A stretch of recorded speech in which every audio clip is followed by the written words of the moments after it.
Moshe was a young boy, 8 years old. He came to Cheder one day and his Rebbe was waiting there with a chocolate cake. He cut it up and gave all the boys a piece, put it on a napkin and left it on their desk. Now, Moshe was very poor. He was only being raised by his father. He didn't have a mother and the father was barely able to put food on the table. Moshe looked at the cake and he said, you know what, I'm going to bring it home and me and Abba will eat it together, we'll celebrate.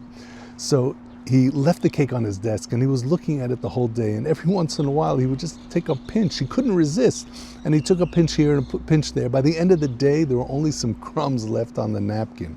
Well, he folded up the napkin, put it in his pocket, and he ran home all excited. He said, Abba, you won't believe it. Rebbe brought in a chocolate cake today and I saved you some. And he opened up the napkin and there were only the crumbs, and his father couldn't have been happier. Nothing could have given him more pleasure than to see those crumbs in the napkin, knowing how much his son wanted to make him happy and how much he appreciated everything that he's doing. And what about HaKadosh Baruch Hu, to see this little boy trying to honor his father and appreciating everything that he's doing? For sure, he's going to grow up and appreciate everything Hashem is doing for him. This whole story, this whole inspiration, everything, it just came about from a piece of cake.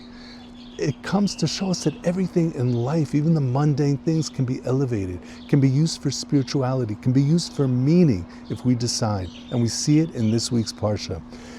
We're learning about the offerings that were brought in the temple, and Hashem says that with every offering there needs to be salt.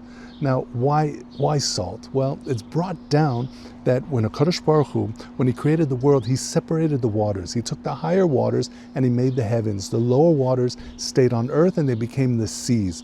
Now the lower waters, they started to complain. They said, wait a second, we also want to go higher. We also want to be close to Hashem.